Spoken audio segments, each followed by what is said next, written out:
Hi, everybody. Hi, everybody.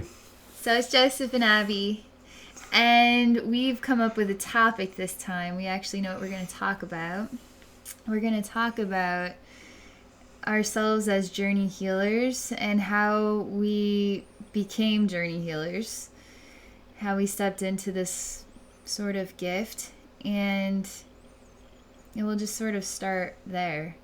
So I'll let Joe tell you all about how he got started. For myself, I'm very much a visual journey healer. So when I do journeys, I actually go into a story type mode where you actually visually are part of that story.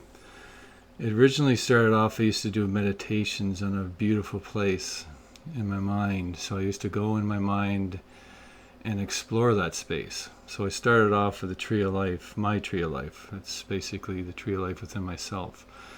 And all of us have a tree of life within ourselves. And what I used to do is walk down a long path, take my hands and go along the long grass with the dew in my hands, and I used to feel it. And you bring all your senses into it, as many as possible, and walk towards the tree of life. And I used to sit down the tree of life with my back against it and just look up at the sky and the creek that went by and listen to the sound of the water. And then I started to explore the area around it. And then I surrounded it with mountains and basically waterfalls and rainbows, and I used to just explore the whole space. But I never was really able to understand how I'm supposed to contact my guides, and I knew I had to. So I actually went to a shaman, and she actually showed me a very simple thing, that when you're in that space, you have to open a doorway or go underneath. For instance, you could go underneath the roots of a tree. You could just open a doorway that's in front of you. You could go into a cave. You have to go through a doorway of some type with intentions of seeing your spirit guides. So what I ended up doing is I went underneath the roots of the tree of life. So I created a door. There was a door there. I went down the door, a winding staircase. And that's where I met my spirit animal for the first time. And when you actually were in that state, I had a hard time seeing everything at one time, so you got to be patient with yourself. And I didn't hear anything, so it was all just visual. And then after a while, it's visual and feelings. And then after a while, you get this. I think it was after 2 or 3 journeys, I started to hear everything. Because one of the mistakes that we make when we're doing journeys is we have to think the sounds in our minds. So in other words, you can't actually talk like we're talking now. It's all in your mind. So you have to realize that when they communicate with you, they're communicating through your mind. So you have to be able to allow that words to flow into your mind, as well as the images. So this is where things get a little complicated, because you can't think of what's going to happen. You have to allow the images to flow through your mind and allow the voices to flow into your mind. So it's like thinking without thinking. You still have the ability of deciding where you want to go, but you don't know what's going to be there, so you have to let those images flow through you. So, and from there, it kind of exploded into doing all kinds of crazy things. And explorations, like literally I was taken apart, I don't know how many times, and rebuilt energetically.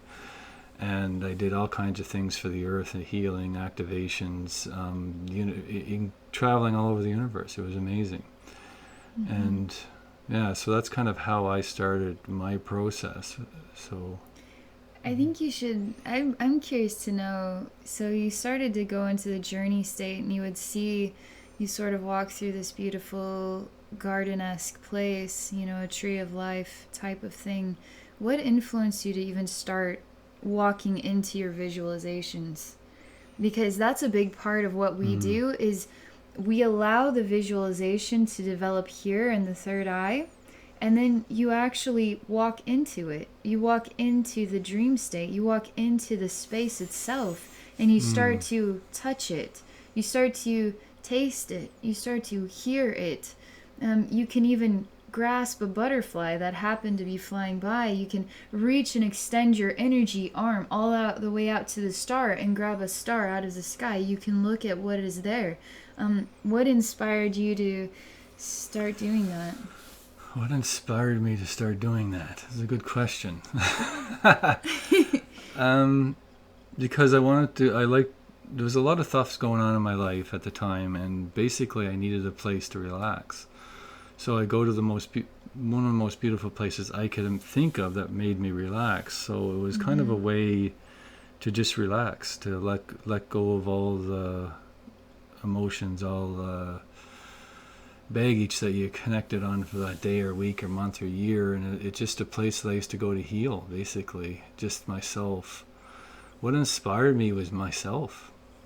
That was the understanding I needed a place to go where I could go within my own mind to heal and to relax and to quiet everything and only allow the things that I wanted in. Yeah. So, yeah. I love that. I love hearing his story. Mm-hmm. He's the one who influenced me to start doing the journey work. And I met Joe right about Valentine's Day in 2016. So it was February 12th, 2016. And it was very soon after I met Joe. We connected really quickly. And I had shared some aspects of my life, and he told me that he does, journey healing. And so he did a journey on me, and I'm telling you, I felt absolutely. I was selling Girl Scout cookies the day that he did it, and I was ridiculously exhausted. I felt, I couldn't understand. I was like, what's wrong with me? I feel like horribly exhausted. And that night I crashed. I slept so hard. A lot more happened than that. There was some other spiritual experiences that were sort of leading up to this moment and afterward. But I was so energetically transformed by it. And the next day I just woke up. I felt totally reborn. I couldn't even believe it. And he shared at that time, he would do the journey and then he would write his best he could remember of what happened, where now he does it by video recording. It's a really great way to get journey rings, video recording while we project ourselves into your space and then do the journey work. But anyway, I don't know what it was, but something clicked. And I started to realize that this was me. This is what I've been doing my whole life. I was already doing journeys my whole life. It just didn't quite click yet. Joe is like my total missing link when it came to doing this stuff. And by March, I was already offering what I defined as a soul rebirth journey.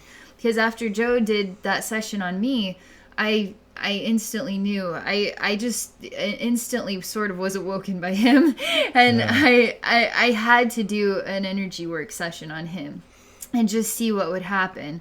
And I remember I just started to discover that I was sort of seeing him in my third eye mind, and I was noticing that there was some sort of pain in his side. It just sort of, you see what they look like, and then there's a discrepancy. You see an energy discrepancy on certain parts of the body. So I was telling him about this, and he asked me, well, what more do you see? And I was like, I'm going to just try this. I'm just going to do this journey. Like you did a journey on me, I'm going to try and do this journey on you. And so I went into that wound, and I couldn't even believe what had happened. I couldn't even believe the whole experience. My whole world turned upside down. And I got my first experience with what would be like a demonic force, just negative energy reflections, right? And I would have been scared. I should have been terrified, but I wasn't. I was more empowered and more full of love to see a wound of such a profound kind, to hold that wound, to heal that wound, that it just kept getting more and more empowered by it all. It's amazing what we can find within each other, because what are wounds? They're the most ultimate reflection of our pain. Even demons are a reflection of pain and suffering. What becomes of us when we get out of balance? We become extremely angry people, extremely violent people. We have bad ideas and then put them into action. That's demonic, right? But are we truly demons? Or are we just hurt? We hurt people. We all have hurts in different ways, and we all can be healed with love. And that's what the journey state is all about. So Joe totally, he opened me up. He opened me up by showing me what I already had inside myself. And after that journey session with him, I mean, I knew this was me. I knew that this is what I was missing all along. So I started offering what I had defined as a soul rebirth journey, because the experience was like I was rebirthing Joe. I felt like I was rebirthing Joe. I actually, at the very end of it, I had a moment where I saw him lying on a table, and he was starting to disappear and evaporate on the table. And I was like, where is he going? Where is he going? He ended up, it was just the old decayed aspect of him evaporated, and then a rebirthed reflection of his soul sort of manifested, a rebirth reflection. So it took about, a couple minutes, and then he remanifested again, and I felt a lot better about that. There's a lot. I have learned so much in doing this work, not only just about energy work, how to heal people. I'm so much more sensitive to feeling things than I've ever been before. And I've been communicating with the spirit realm my whole life. I just didn't quite realize it. And I don't know, it's just incredible. I don't really know what else to say about that, but Joe's been a huge influence in my life, and I feel that everybody has this gift, has this connection. It's interesting because literally the whole time I was trying to contact my guides, and it took one tiny little change of what I did to activate it. And when it activated, it just exploded. And one of the things that I discovered, because I was doing this work for a long time, and I laughed at her because she was talking about, she thought she killed me. Yeah, I did. I thought he was going to be dead. But the thing is, it is a rebirth of energy, and it's one of those things. When she told me that, I explained to her that's something that just happens. Yeah. You transform. I die and rebirth all the time, and that's just part of it. It's part of it. It's like the tarot card of death. It's a rebirth. It's a rechange in life, and you do that all the time in the spirit realm. You can't die at all. And I think one of the key things here is to understand love, because I was doing journeys for a long time before I realized one thing. When I discovered that you use love to transform everything, to heal everything, it totally changed the way I was doing healing as well, because everything is created with love, and so you can't really heal, you can't create unless you have love in your heart. So the more you raise your vibration of love in your heart, the easier and quicker things become to transform and to heal. Right. So intentions are the value. So if your intention is you love that person so much that you, from the bottom of your heart, desire to see them smile again, laugh again, to bring the peace and the balance back into their life, that's how we should feel about everybody on this planet. So when you go into that state, the intention is to manifest healing on that level, to be the mother holding the newborn baby, so to speak. Like, you take on that role of the nurturer, the healer, and the energy of love is the medicine that heals all things. You can have your child falls down, scrapes their knee. Love, hugs, tenderness, telling them it'll be okay feels a lot better than yelling at them, or it just makes it feel worse. Like, hugs make everything feel better. Stress and anger and upset and tears and pain makes everything worse. So how does journey healing actually work? Consciousness in action, intentions of love in action, and love is ever creative. It's forever. It's creating, and it's creative, and it's growing and expanding forever. There is no beginning or end in an infinite universe. How is that possible? The creative love energy is forever, and it never stops developing itself from new reflections in new ways. That's the awesome part about love. Destruction is very short-lived, but love is forever. And it's like death. bam, you're dead. Next thing you know, it's not actually death, it's just rebirth. Because death is the illusion. Love is forever. Love is not an illusion. Love is the truth. And love is what manifests the healing. Yeah. So, anyway. What else could we say about this? Be patient with yourselves, because I think one of the biggest things when people start this work, they think it's going to happen bam, bam, bam right away. Yeah. It doesn't work that way. Yeah. It could take years, it could take days, it could take seconds. It really depends on how open you are in understanding and how open you are to allow things to flow. Right. And you will constantly change, because when I first started to do this type of healing and journeying, it's changed so much. But that's the other thing. You have to be willing to listen and change and grow. Right. Because if you basically, if you say that I only can do this, then that's all you're ever going to do. Yeah. If you allow things to change and grow as you grow with this type of work, you're going to constantly change and expand all of the time. So what I did a year ago is completely different what I do now. Right. So, and it's very important that you heal the way you're supposed to heal. I was basically taught by my spirit guides, and I was taught the shamans that worked with me initially, their spirits told them that I had to learn this stuff myself, because I had a specific way and a specific purpose and a style of healing that I had to develop with my guides. And that's basically what they did. They put me through test after test after test after test. They taught me so many different ways of opening in your third eye, to just learning to bring your senses into it. So I've worked with many different types of spirits that taught me how to amplify energy, how to move energy around, how to basically just become better at what I do. And one of the exercises that I find works the best is that when you're in an area where there's water, you can go to the water, you could close your eyes in your spiritual realm. You see that things will go in and out, so you know you're actively using your third eye. You can look at your reflection in the water. You can take the water, throw it on your face, and you feel it. You can fly up and say there's a waterfall, and you put your hand along the waterfall and go down. You can sit by the waterfall, allow the wind and the smell of the must of the feel the water on your face, see the visuals of everything.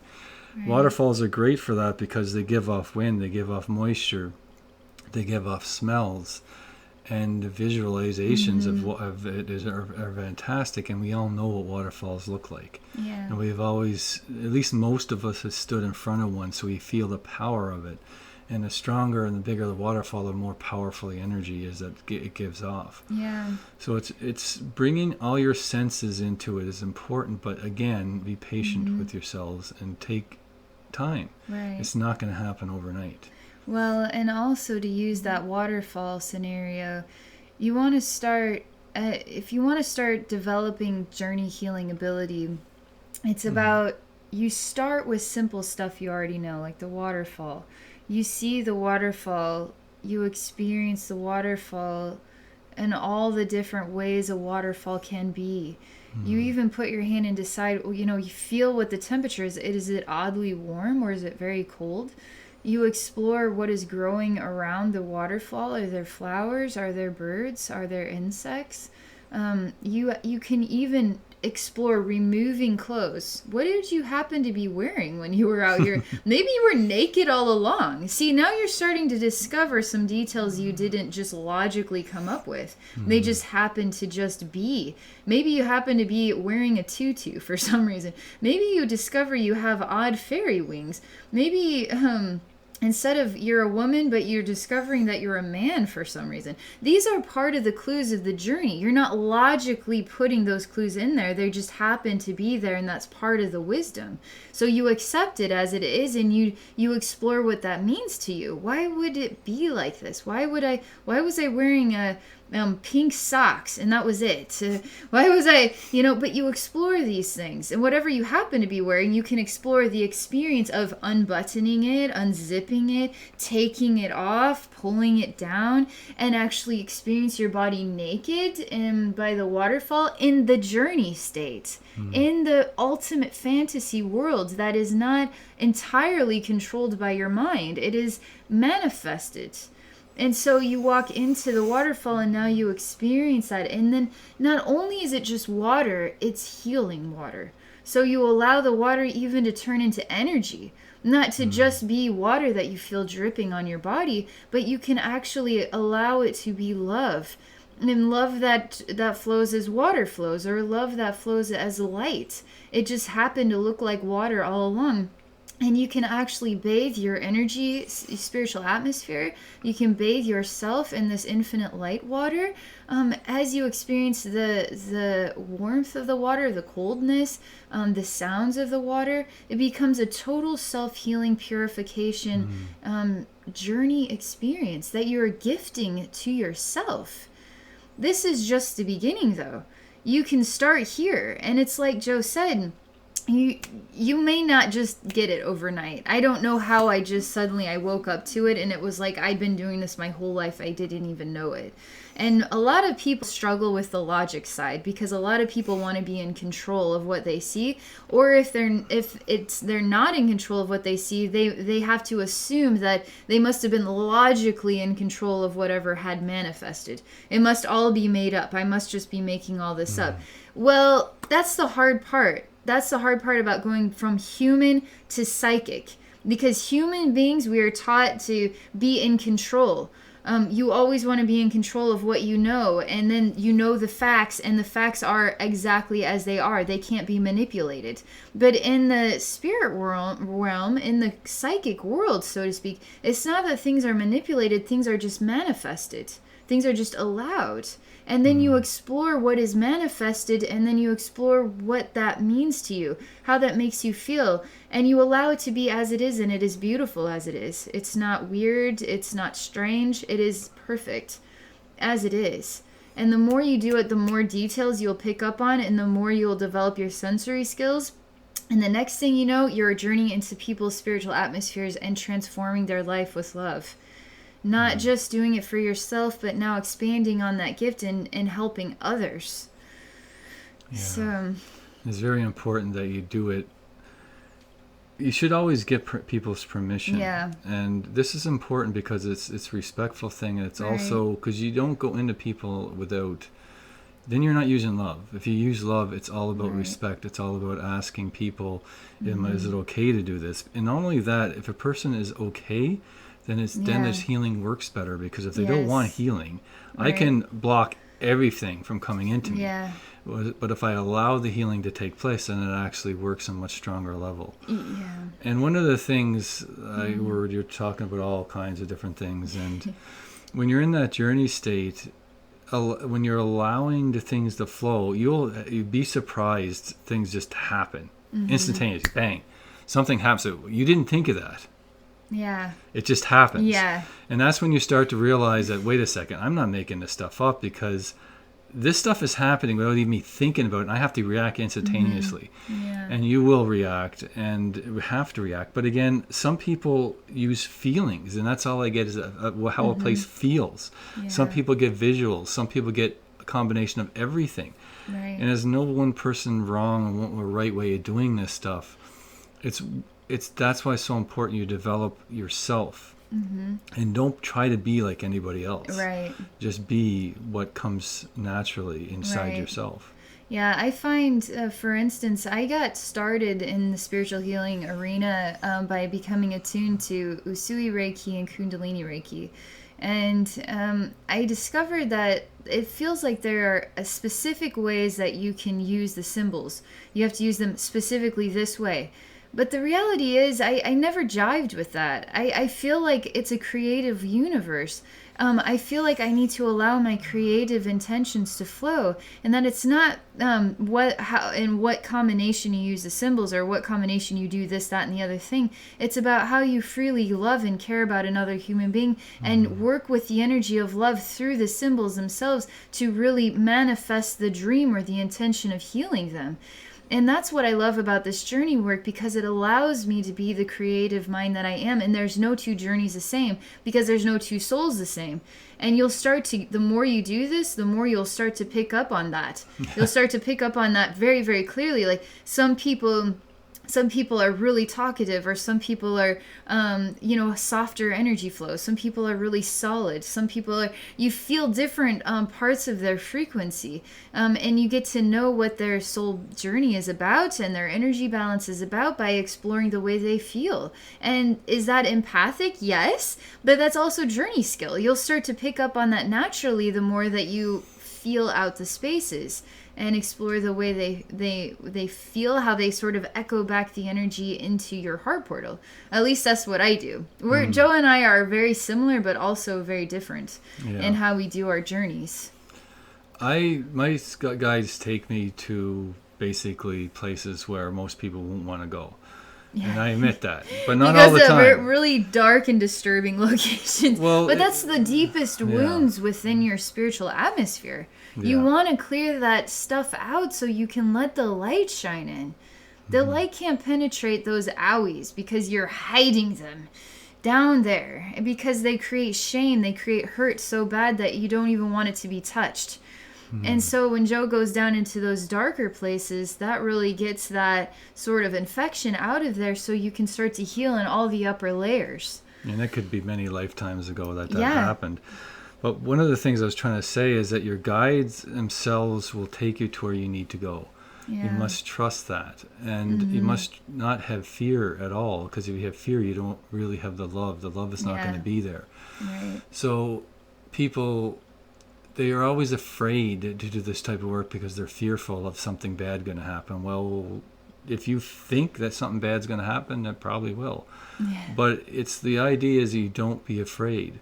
And you can say the intentions that you don't want to do any of the specific things. You want to stay in really light, happy places until you learn this stuff. Yeah. And the guides will do that. They'll keep you, and they'll test you periodically to see what you're capable of doing. Yeah.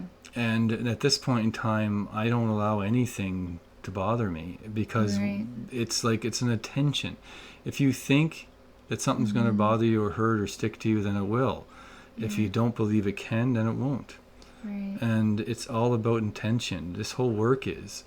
And if you find sometimes you can't focus, then I find sometimes a simple thing is to count backwards and allow yourself to sink into the vision, because that helps clear your mind. And you'll find ways of doing it that will work with yourself. So, yeah, I don't know. There's many things to talk about. We could talk all day about this, but we better just cut our show. Yeah, I think that's a good place to stop. So I hope this video gives you some sort of expanded awareness on what we do as spiritual healers. We're journey healers, and what it's like for us, how we got started doing this work, and to even, use this video, give yourself your own tips to sort of some techniques that you can try out at home. Go into a space that is peaceful and beautiful. You can even pick a beautiful memory that you possess that you have longed to step back into. You can see the memory here, and then you can actually walk into it again. See those faces again. Talk to those people. Hold that hand. See that sunset again. Hear the sound of the ocean. Feel the sand in your toes, or pick it up with your hand, your energy hand. You can go into the spaces. It's how you get started in doing this work. Anyway, if you're interested in ever getting a one-on-one session with either of us, my psychic website is abbynormalswisdomquest.com. And mine's almondrosstheawakening.com. So you can check us out, and experience spiritual healing for yourself. It's phenomenal. It's a phenomenal gift. It's energetically awakening. It raises your vibrational frequency. It heals the deeper energy wounds that make you who you are today, your version of balanced self today. You heal energy wounds out and you start to discover you're more balanced now than you were before. And that attracts more positive energy into your life. It attracts abundance. More love that you give to yourself, the more, love that you are manifesting in your life. So that's what we're here for. I also offer psychic mentoring at my website. If you're interested in learning how to develop these skills one-on-one, I'd be happy to work with you on that. In a session, I do 30 or 60-minute sessions, and we explore what it is you're wanting to work on, and then we go into a journey state together. And I include energy work in that. So I'm doing energy work to help remove any type of, nervousness or impatience or whatever might be sort of disrupting the flow of the journey for you in your mind in the state of expansion. And then that energy also stays there, so it makes it easier for you to continue to go back into the journey state. And it helps you develop that much faster. So... yeah. I think that's it. Thank you very much for exploring this video with us. So my YouTube channel, but definitely check out Joseph's YouTube channel. It's Joseph Bradley, Spiritual Healer and Teacher. And so you can get to know him a little bit better. Okay, everyone. Have a great day. Yep. Thank you.